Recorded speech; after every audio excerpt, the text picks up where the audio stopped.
Welcome to The Right Focus, a podcast for writers, newbies, and veterans, and everyone in between. We're hosted by Emma Lee with the assistance of Remy Black and Edie Rooms, all from Writers Inc. Books. Our focus is productivity, process, craft, and tools. Each episode lasts as long as it takes to fix a quick dinner, drive a short commute, or take a brisk walk. Resources and links are in the show notes. Visit us at therightfocus.blogspot.com. Now, on to this week's episode.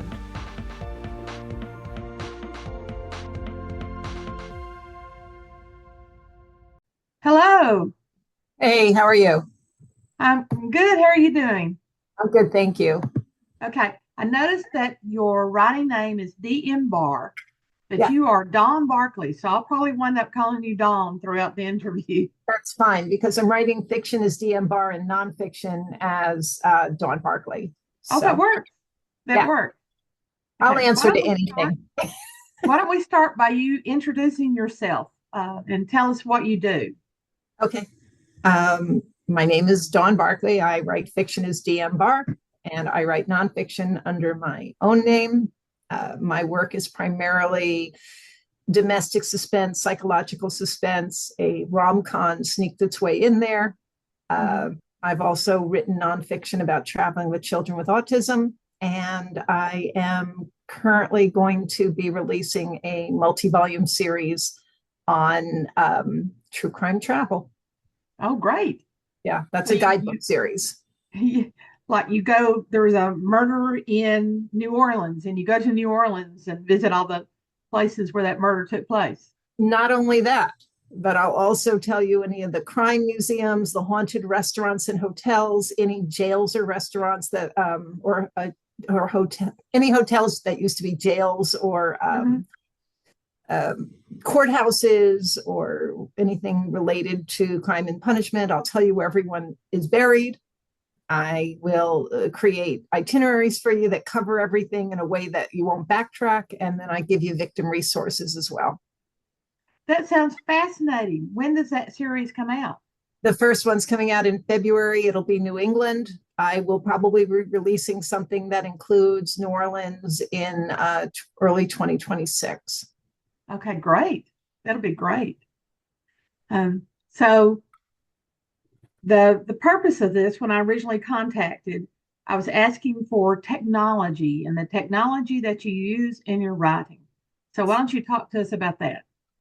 Yeah, once you mentioned it, I started making a list because it's amazing how much technology you do use, both apps and what's online for research. So do you just want me to give you categories and then the tech I use? Let's start with that, categories and then the tech you use. Yeah, so in general, I use iCloud so I can download pictures to my computer that I've taken on my phone. I can also find my phone when it's lost with that wonderful app. I use Carbonite to protect my work so I don't have to save it onto a hard drive. Google is your friend, and I use Google extensively. I use Zoom, obviously, but I also use other products that podcasters want to interview me because there are a number of those. For editing, I have used Pro Writing Aid. I don't rely on it that much because I find it very intrusive if you load it onto Chrome, and then it's constantly telling you its suggestions, which aren't always the best suggestions, because if you're writing dialogue, your dialogue might not fall into what's appropriate grammatically. Right. So I love it and I don't love it. I do interviews because I'm also a journalist, and for that I found Otter AI is very helpful. So if I had it on now, it would be transcribing everything. It would be recording and then transcribing everything we say. Wow. So it's very helpful because then I don't have to worry about misquoting anybody, which I really try very hard not to do. It's also great proof when somebody says they didn't say something, you can say, here's the transcript. Wait. Yeah. For querying editors and publishers, I always recommend querytracker.net. I find it very helpful. Duotrope does sort of the same thing. Also a website called Publishers Marketplace. which is expensive. It's $25 a month. But if you really want to know what's going on in the industry and who's buying what you're writing, it's very, very helpful. Then for my book research, I'm all over the place. I mean, just a little bit. Newspapers.com is a fabulous resource going back decades. I've also used a product called Road Warrior because I have all these places that people can visit for my guidebook, and it lets me combine them into a manageable way of doing things. But I'm also using Google to separate everything into counties before I go to Road Warrior. So there's human interaction there too. I don't rely solely on any one product or just the computer. But there are a lot of sites that I've used for those books. And also, can I just say, the most helpful is calling or writing to historical societies. And these historical librarians have been amazing, and they get back to me so quickly, and I'm so very grateful to them. And the information is, if it's not at their fingertips, they know exactly where it is. They do, but what was funny, and in several cases, is I would ask them about, because the main part of my book is knowing where things happened, the exact addresses. And even though I won't give you the exact street address of a private house, I'll tell you the 1 to 100 block or something like that, because I don't want people standing outside of private houses and gawking.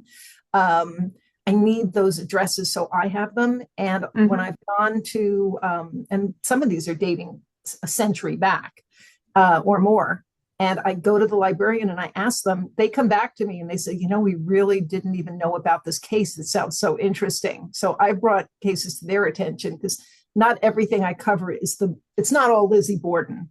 You know, there are some really obscure crimes that I found interesting that I include as well. So moving on from that, for trailers and ads, I use BookBrush for a lot of my ads. I find it very easy to use, so you can create your own ads and you're not at the mercy of when an artist might be available. I have used artists for covers, and I'm very indebted to them. They're great. I wouldn't attempt to do my own book covers. You can tell, I think, when something is done by someone who doesn't know what they're doing, and I think book covers are hugely important.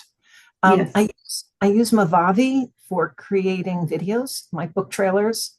Say that name again. Movavi, Movavi. Okay. It's an editing program, and then I use clips from places like InVideo, and InVideo actually is an AI program that I might use for narration. But I don't really end up using their scripts or their videos, because if you just leave it to them to create videos, it's not what you want. So I kind of use that as my base. Like if you were making a roux and then you were building something on top of it for a recipe, I might there, but I'll bring in my own videos from Evoto. I think that's how it's pronounced. You can spend like $200 and get unlimited video clips. I find that very helpful. So, but I might use the AI narration. I don't do my own narration. So there's that. Translation, if you want to translate your books, the fear is that the translation isn't accurate.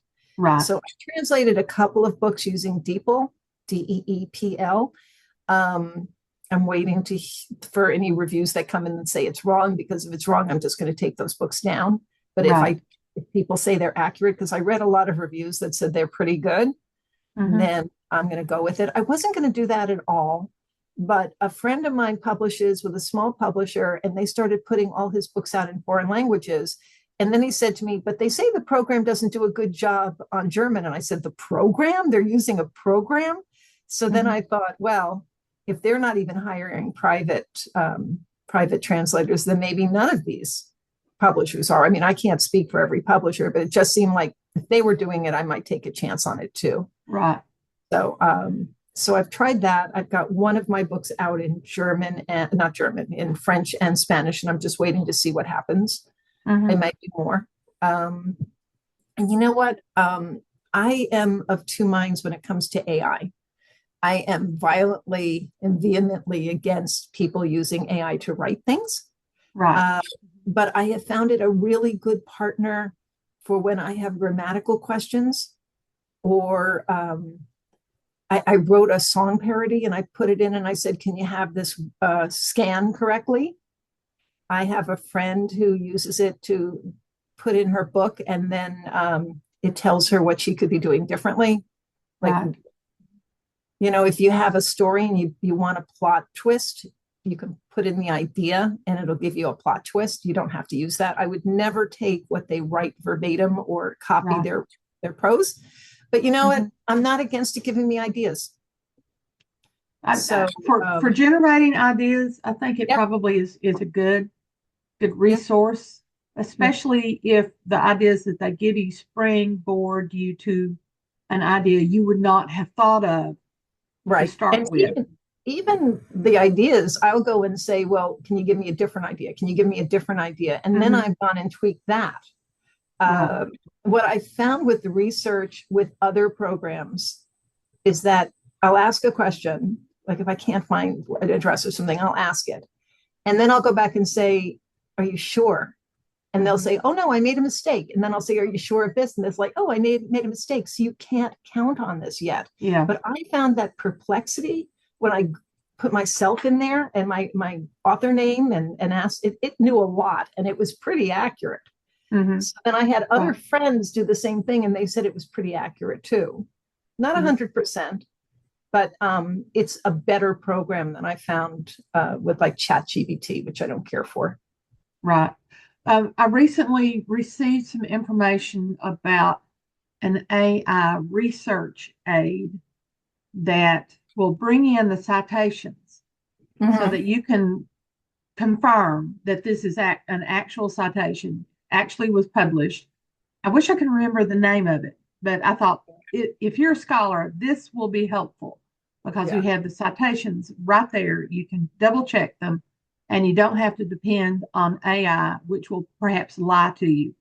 I also have problems with AI because of the way they scraped books that were out there. I mean, they could have gone into public domain.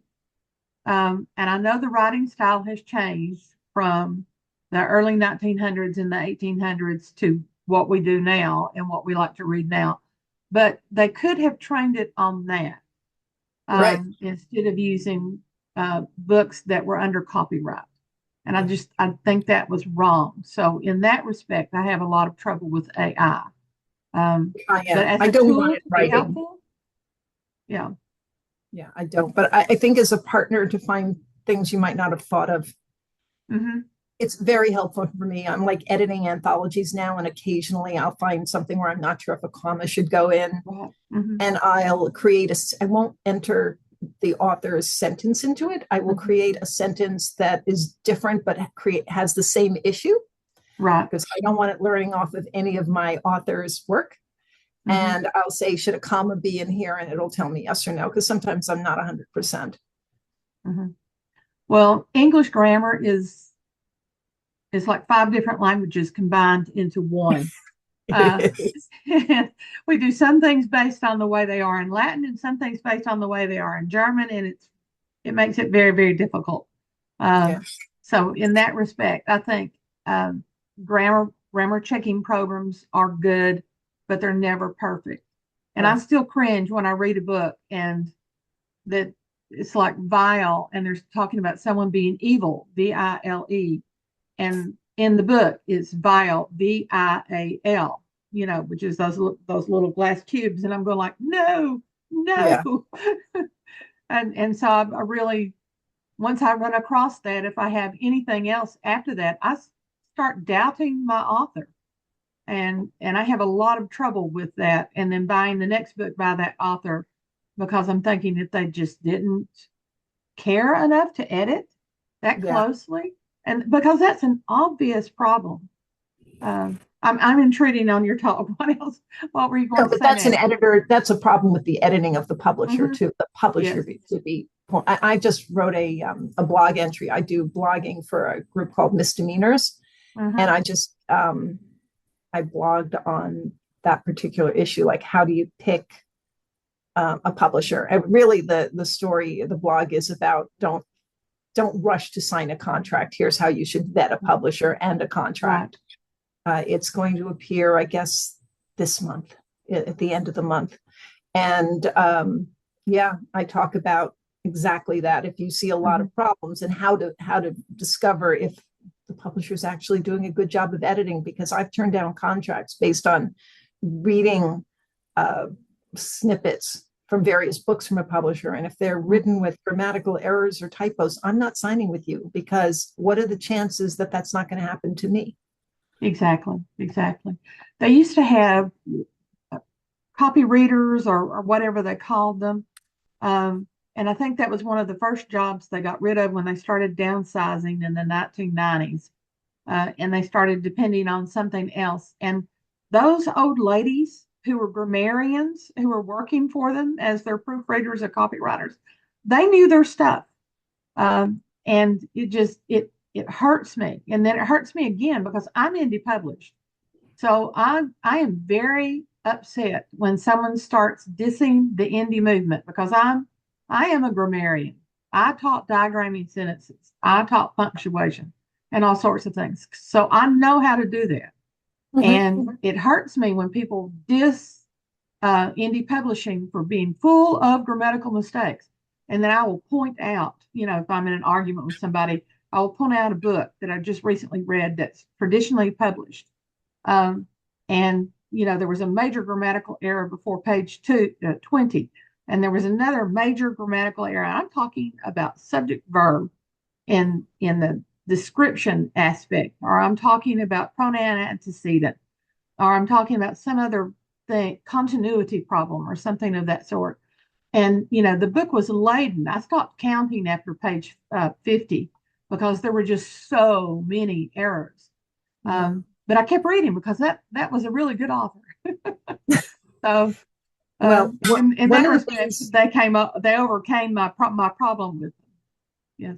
Well, that's good. I mean, a good book will triumph. But one of the things I do independent editing under a company called suggesteddevelopment.com. And I know there are a lot of smaller indie publishers who give really light editing.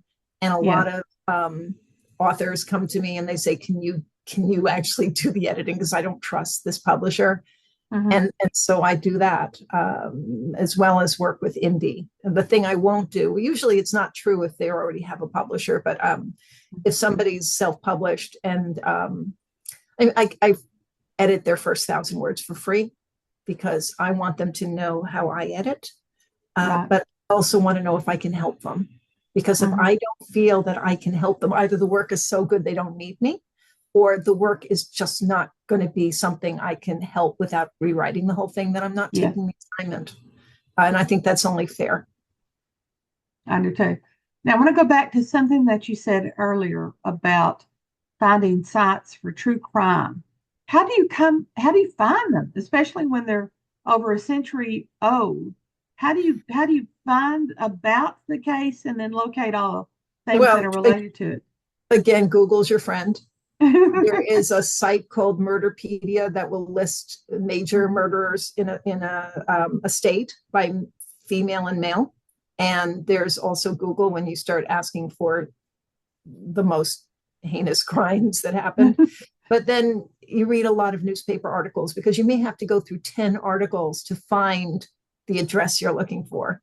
And then I have other private systems that I'm not really going to go into, which let me see where people have lived for like 20 or 30 years back. And I've done my own detective work in some of those cases, which has been kind of fun. But yeah, it's there if you know how to look for it. I've got to tell you, in my New England volume, which is going to be the first one I put out, and that's in February, Level Best Books is publishing that. I have, I think, close to 500 bibliography entries. Wow. We have the same amount in the second book, which is New York, New Jersey, and Pennsylvania. That's coming out in August next year. So I do months, like 6 months of research. So moving on, let's talk about the technology that you use in your writing process, besides the grammar pro writing aid I think you mentioned. What are some other aspects of technology that you use in writing specifically? Well, I know there are a lot of people who use like Scrivener, and I just use Word. I'm very old school. I just use Word, and I find that's very helpful. I don't really use a plotting program. I'm very anal. I write from A to Z, and I can't sort of hop around and do different scenes and then have to remember. I know the plot in my head, so that if I add something, I know where to go back to see the clues and everything. And word's been fine for me. I mean, in my first book, I used index cards, different colored index cards, to write different plot lines, so I could make sure that they're sort of evenly distributed. I was doing evenly, but I don't do that anymore. Now let's go in very, very low tech. Do you use anything like a marker board or whiteboard? Nope. Nothing like that? No. So you left the index cards behind and just moved straight to sticking it on Word? I think what I've done most recently is I'll write a blurb I go into a book knowing what the beginning is, knowing who the main character is, and pretty much knowing who the killer is. And then everything else I pants. I'm a pantser. But when I get about halfway through and I pretty much know what's going to happen next, I'll write an outline, which is one line per chapter. That says, what's this chapter is going to be? This is the approximate word length, and this is what it's going to include. One line, and then I'll follow it. And I have found that by writing the blurb first, you know what the blurb should say for the back cover. That keeps me honest, because if I find myself diverting from that, I know to cut that out and come back, because I was very guilty when my first book was a psychological thriller that was also a satire that was also kinky. So hold on. Sorry. So I love that book. It's called Expired Listings, and I love that book. However, I have found that the books I've written since, like Saving Grace, are really stuck in one genre. They do better. Right. My first few were crossovers, and I guess I did not have a clear idea of what I specifically wanted to write. So I was trying to fuse too many things in, and it probably took me about 4 to 5 books before I figured out, okay, I'm really not interested in the romance genre, and there's nothing wrong with that. But that was not what I wanted to write. I wanted to write mysteries. And so that's when I turned that corner, it was like so many things became very clear in my mind. Just knowing basically not to fuse my genres, but stick with one specific genre. At least within the book. Yes. Here's 3 genres in a book. Now I was dividing things up on my website. I'm sort of redoing my website, and I have my psychological or domestic thrillers. I've got my romantic suspense. Then you have this little book, this rom-com that worked its way in because I didn't want to write about death during the pandemic. Then you have nonfiction, and then you have the anthologies that I'm editing for Down and Out. And that's a lot of stuff. But then I look at other authors, and there are plenty of really good authors that have the same thing. They've got it divided into several different. I'm trying to think of somebody who's really well known, and it's like one of the top selling. Colleen Hoover, I think, has several different genres, and so now I've got these standalones, and what I'm thinking of doing is turning each of them into a series, and then maybe having a series that links characters from the other books, so I create this world. So this is the plan for the next 20 years until the rest of my life I'll be writing these true crime books, and at the same time I'll be editing anthologies, and then I'll be writing this fiction world. And then look at it this way, you're not going to be bored. I'm never bored. I'm a lunatic about not being bored. Yeah. So talk to me a little bit about your process of writing. You start with a blurb, you said, and then you start writing, and you pantser that. And then about halfway through, you go back and you start doing the one-line outline. How did you decide that you needed to do that outline and that it was very helpful for you? What happened that made that happen? I don't know. I wish I could give you, it just sort of organically happened. And then I said, oh, this works out okay, because I really wanted to make sure that I could hit 80,000 words, because there are some books that I'm sweating it out. Like the rom-com, I think ended up being 60,000. And I thought, well, it's a rom-com and people seem to like shorter books, so I'm going with that. I did a book called Simple Tryst of Fate. I think that's romantic suspense. I think that's also about 60,000, and I gave myself some grace. Now I find if you follow 20 books to 50K, that whole philosophy, which I kind of like. I don't know if you follow them or know of them. They're doing authors halfway. here. They're saying that those books sell faster, that, it's better to write a lot of books shorter. So everybody says something different. I think it has to be what you're comfortable with. And this kind of worked for me. And now I've sort of pivoted into nonfiction. So it's not an issue. And my hardest part of the nonfiction is keeping it down to 75,000 or 80,000 words, because my publisher wants it to be a small enough book that people can carry with them. Right. So it's a guidebook. And so when I got to Mid-Atlantic and I was doing New York, I had to really quickly figure out that I wasn't going to be able to include the western part of the state, because there's just so much between the capital district up in Albany down to Long Island. And that's where people are pretty much going to go. If they're going to travel, they're more likely to go in that area.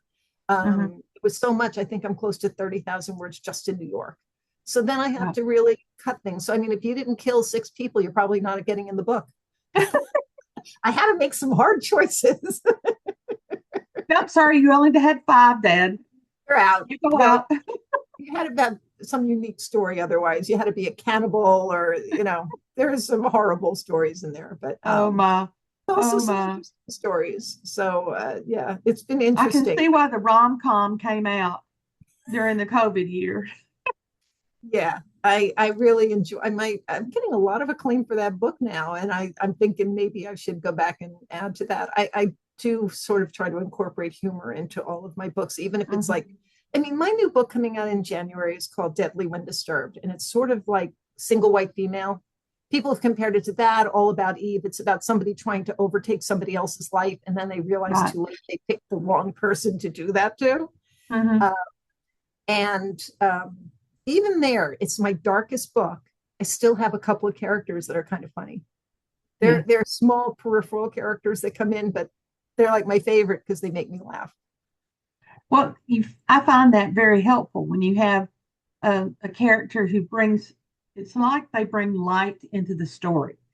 And it doesn't matter how dark the story is getting, you can guarantee that even if they just have one line on that page, your reader is all of a sudden lifted up and can make it through the next dark 20 pages because they've had some light. Yeah, you have to get some humor in there somewhere. I think the readers really appreciate it, and it brings some variety into the book. Now you have oh my goodness, according to my time, we only have 3 minutes left. Okay. So you have a publication coming out in January, and you have one coming out in February. And I do believe that this is going to air in the 1st of February. Okay.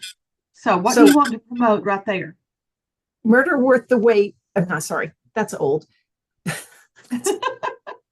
Like 12 manuscripts out there. Deadly When Disturbed will be out middle of January. So when this comes out, you can easily find that. I've gotten some amazing early reviews from some really great people. So I'm proud of that.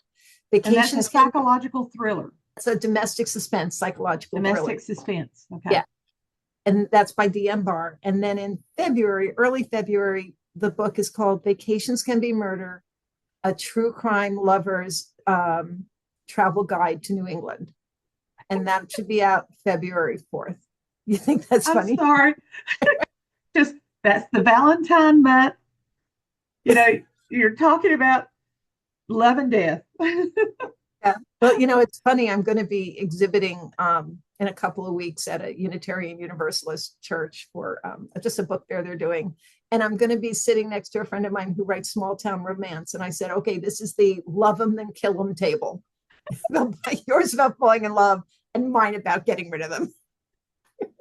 Tell me again the name of the February publication. Vacations Can Be Murder, a true crime lover's travel guide to New England. A true crime lovers travel guide to New England. True crime I'm definitely lovers going to buy that.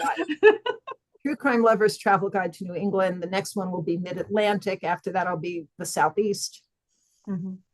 Yeah. Okay. And then I'm Great. working towards the middle of the country. Okay. Thank you so much. Thank you. I really appreciate you having me on. Okay. Thanks for listening to The Write Focus, a podcast for writers at all levels, hosted by Emma Lee from Writers Inc. Books, assisted by Remy Black and Edie Runes. Our focus is productivity, process, craft, and tools. Music is licensed through Audio Jungle, called Background Music Loop. Its creator is Alexander Polishchuk, known on Audio Jungle as Plastic 3. The music comes in different iterations. Show notes and resource links for this and other episodes can be found at thewritefocus.blogspot.com. Write to us at winkbooks@aol.com when you have questions, comments, and speculations. We will try to answer you as quickly as possible. By the way, we will not mind your email address. That's rude. If you find value in our content, share with your writing friends or write a review. We're small beans here without the advertising budget of the big peeps, and you can make a difference. And whatever occurs, write on.